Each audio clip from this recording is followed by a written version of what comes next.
Hai teman-teman semuanya, kembali lagi dengan saya Wiwin Ervinata. Di video kali ini saya akan membahas materi tentang Cascading Style Sheet atau CSS. Sebelum masuk ke kode programnya, kita review sedikit tentang materi ini. CSS adalah kode yang digunakan untuk mendekorasi atau style atau gaya atau mode halaman web. CSS digunakan untuk memberi style kepada tag-tag teks, gambar, link, frame, video, sound, dan lain sebagainya. Teknik penggunaan CSS ada 3 jenis. Yang pertama, inline CSS, yang kedua, internal CSS, dan yang ketiga, external CSS. Yang pertama kita bahas yaitu inline CSS. CSS yang dituliskan di dalam tag menggunakan kata kunci style. Sebagai contoh CSS untuk mengatur background tag body adalah sebagai berikut.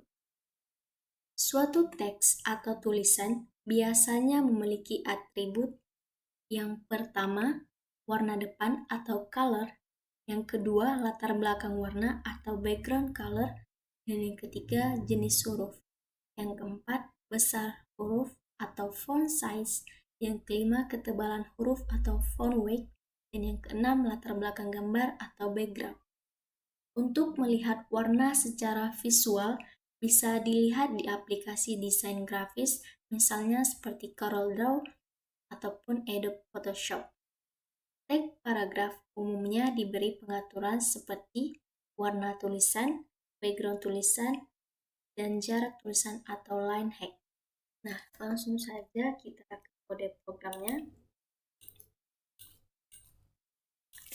Yang pertama, kita ketikkan dulu struktur HTML-nya.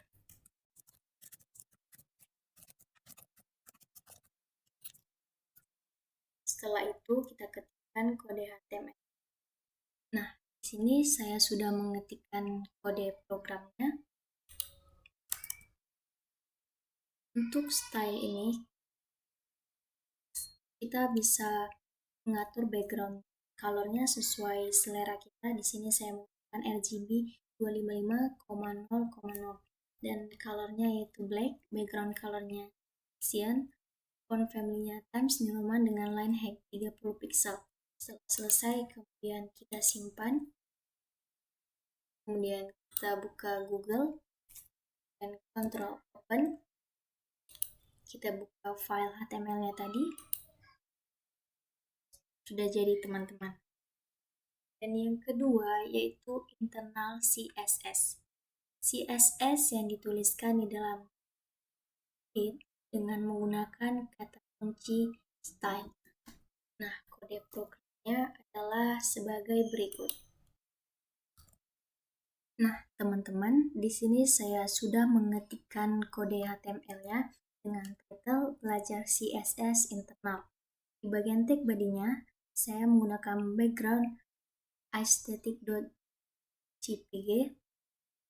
Nah, yang perlu teman-teman ketahui, lokasi penyimpanan gambar ini harus sama dengan lokasi penyimpanan kode HTML yang teman-teman simpan.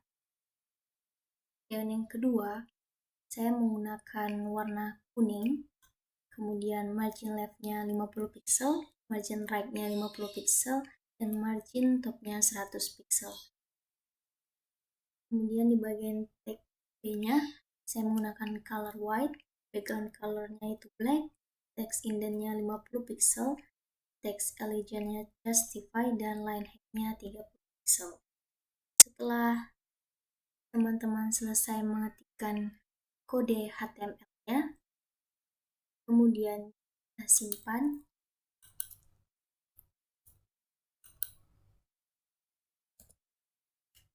Setelah kita simpan, kemudian kita buka Google, kemudian Ctrl Open, kita buka file HTML-nya tadi. Nah, sudah berhasil teman-teman. Setelah kita bahas tentang internal CSS, yang ketiga kita membahas tentang external CSS. Di Di sini, CSS yang dituliskan terpisah dengan kode HTML, sehingga akan ada file CSS dan file HTML. CSS internal dipanggilan dengan menggunakan tag link di dalam tag it. Contohnya yaitu sebagai berikut. Nah, kelas adalah objek yang memiliki atribut khusus. Kelas di CSS didefinisikan dengan awalan titik diikuti nama kelas. Contohnya seperti yang ada di layar ini.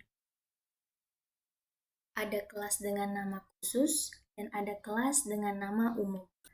Untuk memanggil kelas dari suatu tag HTML, gunakan kata kunci kelas seperti contoh berikut. Baiklah teman-teman, langsung saja kita ke kode programnya. Nah, hal yang pertama kita lakukan adalah mengetikkan kode HTML-nya. Nah, di sini saya sudah mengetikkan kode HTML-nya. Untuk mengatur atau memformat tag body dan tag body ini, kita menggunakan link.rel sama dengan stylesheets, href sama dengan atur.css. Setelah itu kita simpan, kita beri nama filenya external CSS. Setelah kita simpan, lalu kita buat folder baru. Kemudian kita ketikkan kode HTML-nya. Nah, setelah selesai kita ketikkan, lalu kita simpan. Berada satu lokasi dengan file HTML yang kita simpan tadi. Kita beri nama atur.css. Setelah kita simpan, kemudian kita buka file tadi. Nah, begini tampilannya teman-teman. Dan jika teman-teman ingin mengganti atau memformat tag body dan tag-nya, dapat diubah melalui ini. Kemudian kita simpan, buka Google-nya lagi, kemudian kita refresh. Nah, sudah berhasil teman-teman. Baiklah teman-teman, sekian dulu video tutorial dari saya. Apabila ada kesalahan kata, saya mohon maaf. Dan semoga kiranya video ini dapat bermanfaat untuk teman-teman sekalian. Lebih dan kurangnya saya ucapkan terima kasih. Sampai jumpa.